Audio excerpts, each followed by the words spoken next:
unnecessary speech. You have 8 minutes, you know, each of the speakers have 8 minutes. If you speak less than 8 minutes, you will have less marks. So try to use all your time. Okay, good luck, yes. Who starts? Busy bees is the positive thing, I think, yes? And you are starting, okay. Good morning, respected judges, opponents and timekeeper and guests. I'm the player of Team Busy Bees. This is the second player, her name is Kate, and the third player, her name is Zhenya. Today we will discuss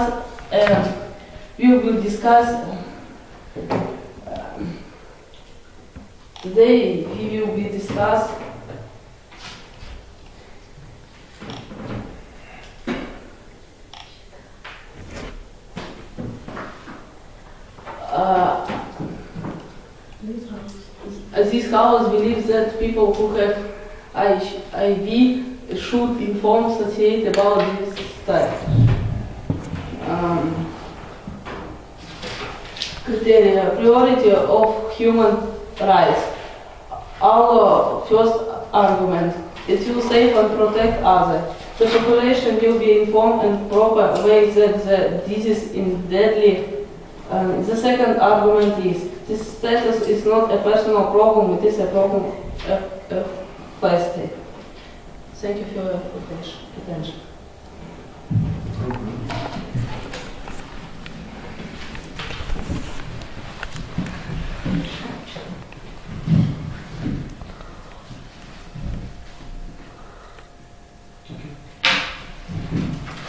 Our opponents for their arguments, but before I argument their points, I'd like to present my team. Our team calls Equilibrium. I'm the first speaker. My name is Mary Verbuchovska. I will develop the team as a whole, give you some arguments, definitions, and criteria. This is our second speaker, Alexander Baldwin. He will try to respond and answer questions of our opponents and give some arguments in my favor. Our third speaker, Dasha Novakova, will summarize arguments of our opponents and develop the previous ideas of our team. So, welcome from this side house, a position of disclosing your HIV status. I think there is no need to discuss the main definitions because it's a common knowledge that HIV is a human immunodeficiency virus. The motion for today's debate is: should people with positive HIV disclose their status? The goal criteria is that people shouldn't discriminate each other if someone has HIV.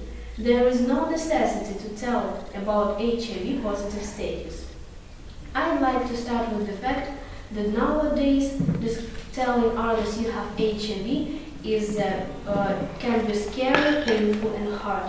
In the long run, it is usually not as hard as the heavy burden of secrecy. The most frequent asking questions on the internet is how to disclose your HIV status to people you live with. So now I'd like to give you my first argument. Yesterday's opposition strongly believed that people shouldn't disclose their HIV status because of discrimination. Doubtless, it's one of the weightiest arguments that will be presented by our team today. Discrimination of family and friends can be really hard. Discrimination at work can hard too, but it's also illegal. I don't believe that it's fair or right to say that someone has HIV/AIDS without their approval. Legalization has been part that protects individuals from having their medical treatment information disclosed without their consent. HIV/AIDS is no exception. Most people with this condition are very careful not to spread this disease. It is the responsibility of non-infected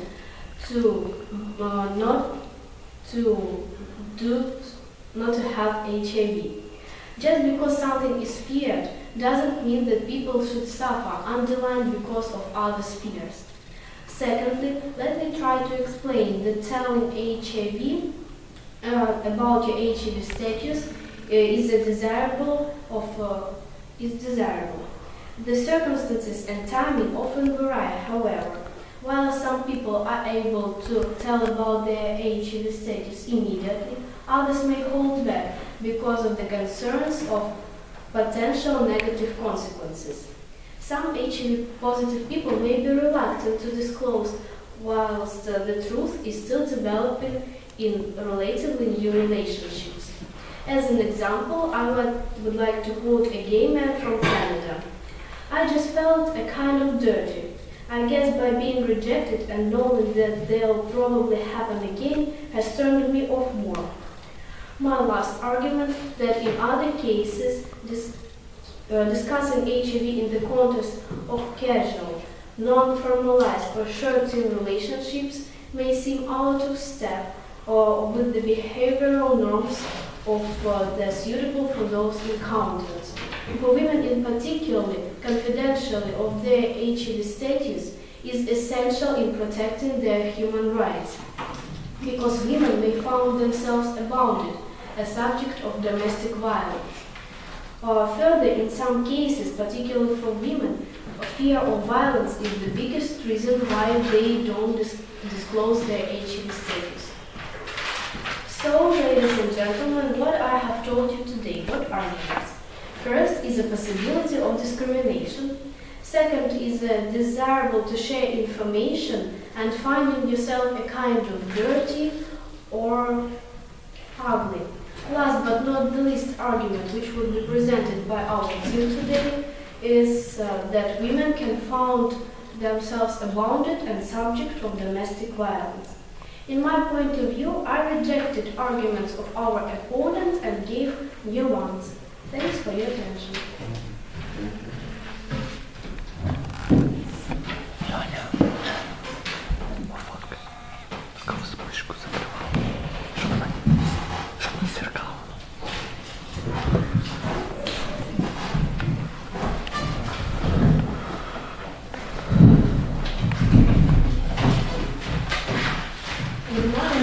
Dear opinions, time speaker and guests.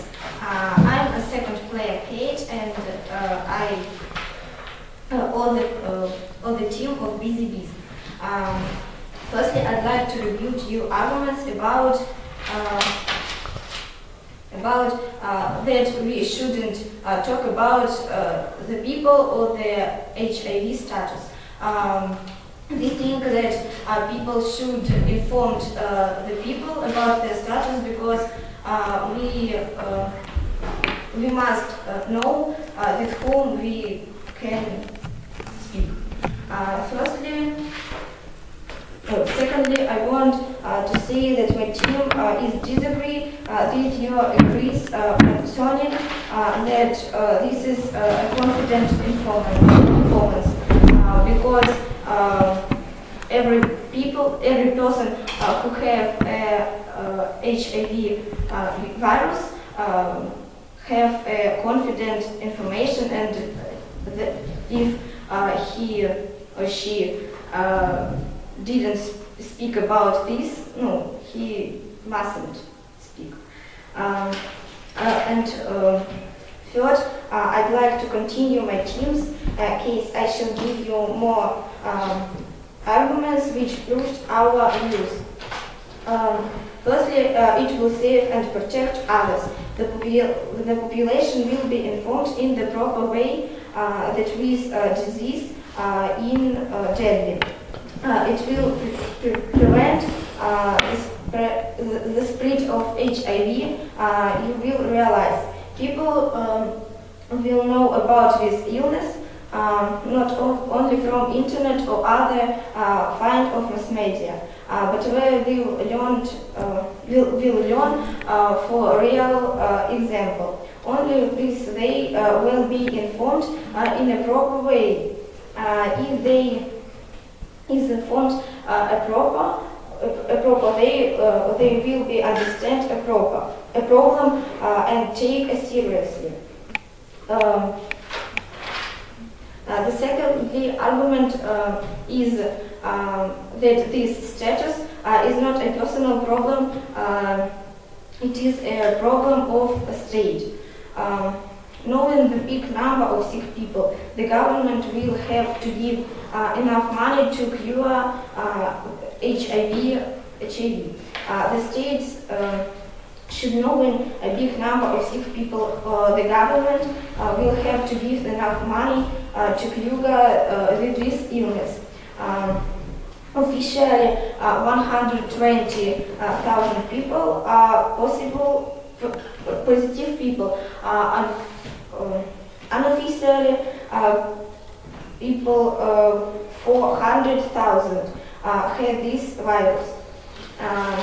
And third argument is responsible behavior of people. Then you know the status of people around their disease, their behavior yourself, it makes your behavior more reasonable. It helps and responsible. Thank you for attention.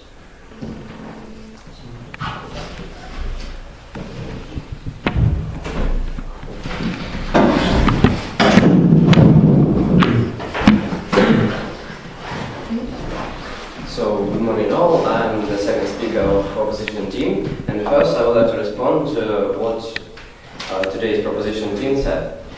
First, I want to tell that they said that disclosing such information about person's HIV status could save and protect others.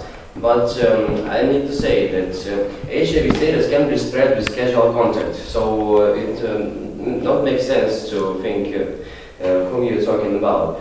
And second, they said that you need to know with who you're talking or speaking. But when you're talking to someone, you don't ask their medical card to talk to them. Yes, so why you should know about their HIV status? And now I want to repeat some words of Mary and underpin our point by others' law information. As you said, legislation has been passed that protects individuals from having their medical information disclosed without their consent, and HIV is no exception. You can say that if the infected individual is holding an employment position where there is a possibility, however remote, of infecting customers, so this information needs to be made public for all people that it might affect. But there is no any laws exactly about HIV and such situations. Disclosing this information publicly not only violates the rights of individuals, but without any doubt causes cases of discrimination. From time to time we can see incidents when HIV-positive people are killed by healthy others. At this simple life example, we can see consequences of disclosing such things. And please remember, most people with this condition are very careful not to spread the disease. Individuals' HIV status should be kept private because any other medical condition should be something that is confidential between person and their medical team, and insurance unless the person chooses to disclose to others. Just because someone is feared doesn't mean that others should suffer and die because of others' fears. We, as today's opposition team, insist that an individual's health condition is private. She or he should be in control of whom they share information. It would be a violation of a person's civil liberties to make this information public. We are living in the 21st century, yeah? So, the publicizing of one's HIV status, even in this day and age, can become an unwarranted bias. There are still some uninformed who believe that this disease can be spread within a casual contact, as I said, and who are informed about just how healthy a lifestyle people and HIV sufferer can live with a proper medication.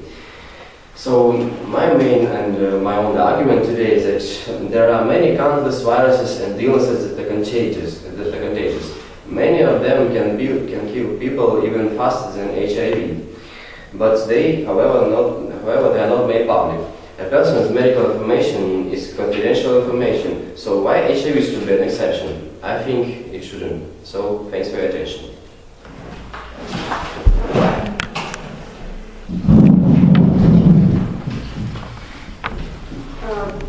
Good morning, I'm the third player.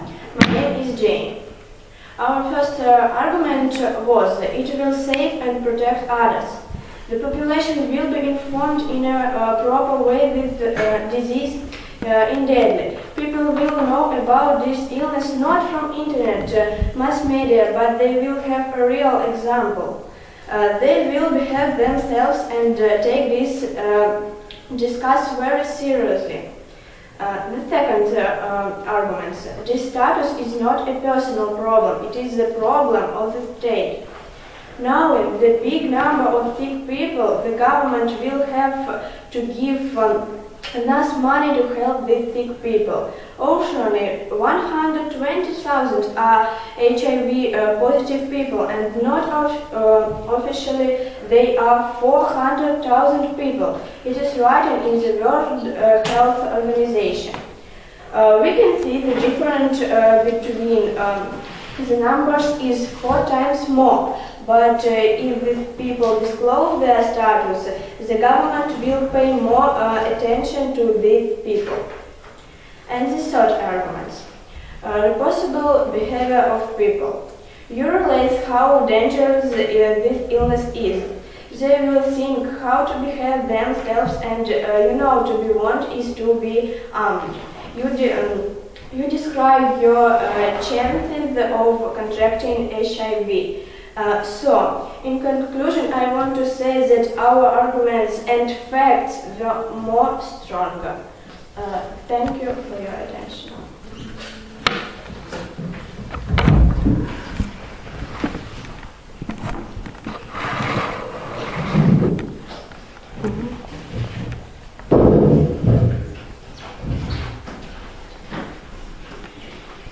So, hello. I'm the speaker of our team, and now I would like to stress and to insist on some arguments which were said by my teammates before. So, the first argument in favor of the fact that people shouldn't tell others about their HIV status is that there is no need in telling others about your HIV status because it is not spread through day-to-day contact. They are not going to catch it from talking to someone or even sharing their drink. We also can say that there have also not been cases of transmitting of virus through needle stick or kissing. To my mind, it is a common knowledge that HIV virus can be transmitted only through blood-to-blood contact, intercourse, or with breastfeeding. So the second argument is that obligation for a person with HIV infection to public information about with HIV infection about his or her status will lead to discrimination. We all know that modern world is full of phobias, fears and stereotypes about HIV status. So we can say that people will recognize HIV positive people with high graded part. So the main reason of this attitude of people is fear of this serious illness. The third important issue which I want to underline is that disclosure of HIV status will not help to reduce the infection. We are all well aware of this illness, but it will not lead to best control of this infection. It doesn't lead to best control, and AIDS is the sickness of poor countries with low level of education and life at all. So the bad knowledge leads to developing of such illnesses. These were arguments in favor of my teammates, the first and the second speakers. Thank you for your attention.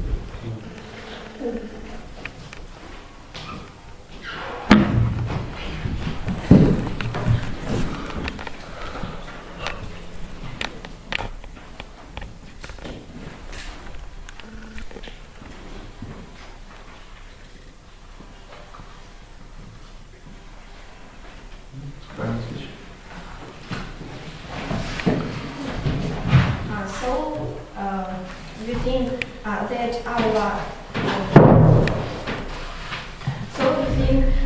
that this status is actual now, that we can speak about this more and know more interesting information and know more and talk about this, the personnel around us. We realize the important important of this topic, we are confident that personnel should inform the society or their status.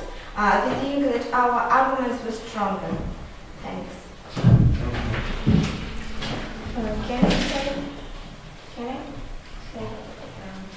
to the third lecture? You want to ask a question or what? Or just a remark? Now I can say her why our arguments were stronger than her. But I think only one should say final speech. Actually, because I know, isn't it? Okay, yes, your final speech. Ladies and gentlemen, welcome for the last time of today's opposition. It is a pleasure for me to summarize the debate and take a look what both sides have said and what outcome of this debate actually is. Well, according to our opinion, the biggest pluses of disclosing, minuses of disclosing your status are: first, others may find it hard to accept your health status. Second, some people might discriminate against you because of HIV. Third, people may find them abounded and a kind of dirty. Fourth, is it desirable of telling others. The clash points of today's debate was privacy of HIV status and the protection of the society. I think we rejected these arguments because there is no need to disclose your HIV status because it can't be transmitted from casual contacts. It only transmits by blood, intercourse, and breastfeeding. But how often we contact with these things? HIV can't transmit from handshaking, kisses, and talking. And I think that we would, if people would know that this person or that has HIV, people would be more violent and make this HIV person with a stigma or like a claim. So I insist that we have more powerful arguments and rejected all arguments of our opponents. Thanks for your attention. Okay, I think the game is finished, isn't it? Yes. Yes, I want to say some words about you guys. You're good, both of your team were good, but there is a winner team. I want to say some notes about your speeches. You didn't use your time, 8 minutes time, you spoke less. So you have less points than you could have if you would use all your time. So this is an important part of debate tournament. The other thing I want to say is you didn't actually listen to your opponent. I heard some questions from Sasha. He listened to the opponent and he asked some questions. It's good, but the others actually I didn't hear this kind of attention to the opponent team. Okay, so try to listen more carefully. Try to say some notes that you don't agree. Try to ask some questions. Try to just make the debate more alive. I don't know. Okay. And yeah, thank you to you all. And try to in the final speech, I want to say about some final speeches. Try to summarize all your team's arguments, facts which you used in your speeches. Okay, but don't just repeat all the things that were said during the debate tournament. Just say something new and then maybe something different. Okay, but thank you to you all. The debate was good, I think. We'll say the results later, I think. Thank you very much. Thank you.